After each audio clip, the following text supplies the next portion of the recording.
ఆషాఢ మాసం వచ్చిందంటే చాలు గోరింటాకు గుర్తొస్తుంది. ఆషాఢం గడిచేలోగా ఏదో ఒక రోజున గోరింటాకు పెట్టుకుని తీరమంటూ పెద్దలు చెబుతుంటారు. జ్యేష్ఠ మాసంలో కురవడం మొదలైన వర్షాలు ఆషాఢం నాటికి ఊపందుకుంటాయి. అలా తరచూ వర్షపు నీటిలో నానక తప్పదు. ఇక పొలం పనులు చేసుకునేవారు, ఏరు దాటాల్సి వచ్చేవారు ఈ కాలంలో కాళ్ళు చేతులను తడపకుండా రోజుని దాటలేరు. అలాంటి సమయంలో చర్మ వ్యాధులు రావడం, గోళ్లు దెబ్బతినడం సహజం. గోరింటాకు ఈ ఉపద్రవాన్ని కొన్ని రోజుల పాటు ఆపుతుంది. ఆషాఢ మాసం నాటికి గోరింట చెట్టు లేత ఆకులతో కలకలలాడుతూ ఉంటుంది.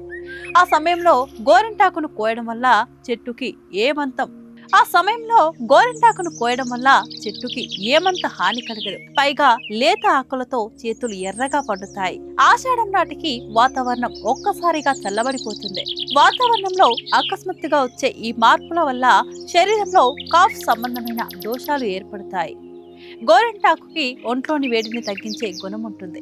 అలా బయట వాతావరణానికి అనుగుణంగా శుక్రవారం చేతి నిండా గోరింటాకు పెట్టుకుంటే కష్టాలుండవట. సీతమ్మ ఇచ్చిన వరమే కారణమట. చేతి నిండా గోరింటాకు పెట్టుకునే మహిళలకు కష్టాలుండవని పురాణాలు చెబుతున్నాయి. గోరింటాకు అంటేనే మహిళలు ఎంతో ఇష్టపడుతుంటారు. చిన్న చిన్న ఫంక్షన్ అయినా, పెద్ద పెద్ద వేడుకలైనా గోరింటాకు లేకుండా జరగదు. ప్రస్తుతం గోరింటాకు నూరు పెట్టుకోకపోయినా మెహందీలపై మహిళలు ఎక్కువ ఆసక్తి చూపుతున్నారు.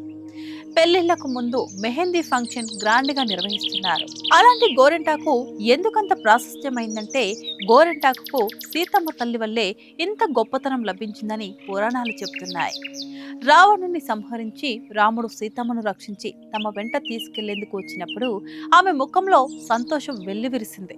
అప్పుడు సీతాదేవి రావణి వద్ద అశోకవనంలో తానున్నంత కాలం ప్రతిరోజు తన కష్టాలను గోరింటాకు చెట్టుతో చెప్పుకున్నారని తెలిపింది. ఈ గోరింటాకు చెట్టుకు తాము ఏదైనా చేయాలని కోరింది. ఇందులో భాగంగానే సీతమ్మ గోరింటాకు చెట్టును వరం కోరమంది. అయితే గోరింటాకు చెట్టు మాత్రం తనకు ఎలాంటి వరాలొద్దని చెప్పింది. ప్రస్తుతం ఈ మోము ఎలా సంతోషంతో కలకలలాడుతుందో, సీతమ్మ లాగానే లోకంలోని మహిళలందరూ సంతోషంగా ఉండాలని ఆకాంక్షించింది. ఎందుకు గోరింటాకు నిజాయితీకి సీతాదేవి మెచ్చి గోరింటాకు చెట్టుకు ఓ వరం ఇచ్చింది. గోరింటాకు చెట్టు ఎవరు ప్రార్థిస్తారో, వారి చేతుల్లో గోరింటాకు పెట్టుకుంటారో వారికి సకల సంపదలు, సుఖ సంతోషాలు చేకూరుతాయి. వారు జీవితం సంతోషకరంగా ఉంటుందని చెబుతుంది. అందుకే ఇప్పటి వరకు ఉత్తరాదిన వివాహానికి ముందు మెహందీ ఫంక్షన్ అట్టహాసంగా జరుగుతుంది.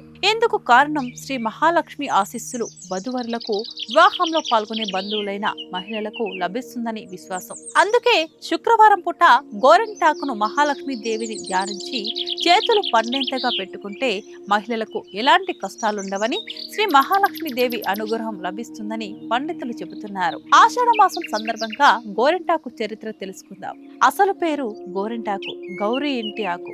గౌరీదేవి బాల్యంలో చెల్లులతో వనంలో ఆటలాడే సమయాన రజస్వల అవుతుంది. ఆ రక్తపు చొక్క నేల తాకినంతనే ఓ మొక్క పుడుతుంది. ఈ వింతను చెల్లులు పర్వతరాజుకు చెప్పగా సతీ సమేతంగా చూసేందుకు వస్తాడు. అంతలోనే ఆ చెట్టు పెద్దదై, నేను సాక్షాత్తు పార్వతి రుద్రాంశంతో జన్మించాను, నా వలన లోకానికి ఏ ఉపయోగం కలదు అని అడుగుతుంది. అప్పుడు పార్వతి చిన్నతనపు చేతలతో ఆ చెట్టు ఆకు కోస్తుంది. ఆమె వేళ్లు ఎర్రబడతాయి. అయ్యో, బిడ్డ చేయి కందిపోయినది అనుకునే లోపుగానే పార్వతి నాకు ఏ విధమైన బాధ కలగలేదు, పైగా చాలా అలంకరంగా అనిపిస్తోంది అంటుంది. పర్వతరాజు ఇకపై స్త్రీ సౌభాగ్యం చిహ్నంగా ఈ గోరింటాకు మానవ లోకంలో ప్రసిద్ధమవుతుంది. రజస్థల సమయాన ఉద్భవించిన ఈ చెట్టు స్త్రీల గర్భాశయ దోషాలు తొలగిస్తుంది, అతి ఉష్టం తొలగించి స్త్రీల ఆరోగ్యాన్ని కాపాడుతుంది. తన వర్ణం వలన చేతులకు, కాళ్లకు అందాన్నిచ్చే అలంకార వస్తువుగా వాడబడుతుంది. అదే ఆ చెట్టు జన్మకు సార్థకత అని పలకగా గౌరితో సహా అందరూ ఆ చెట్టు ఆకుల పసరుతో చేతులు, కాళ్ళు అందంగా తీర్చుకుంటూ ఉంటారు. ఆ సమయంలో కుంకుమకు సందేహం కలుగుతుంది.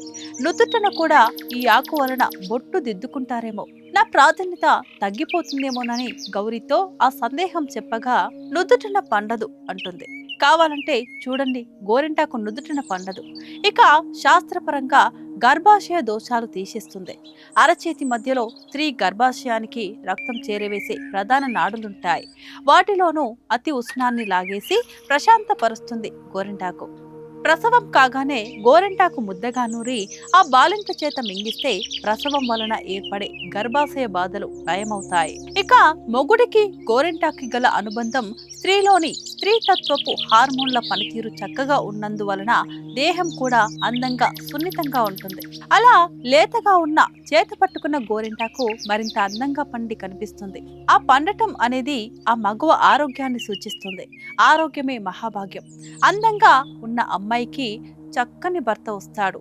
ఆరోగ్యకరమైన దాంపత్యానికి కారణమైన భార్యను ప్రేమిస్తాడు కదా. పెద్దోళ్ళు ఏం చెప్పినా మరి ఓ 10-12 మైళ్ళ దూరదృష్టితోనే చెబుతారండి. అపోహలేం కాదు.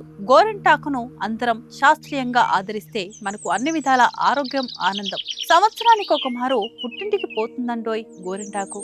గౌరీ ఆకు అంటే పార్వతి దగ్గరికి వెళ్లి ఆషాఢం అంతా ఉండి శ్రావణ మాసంలో వచ్చేస్తుంది.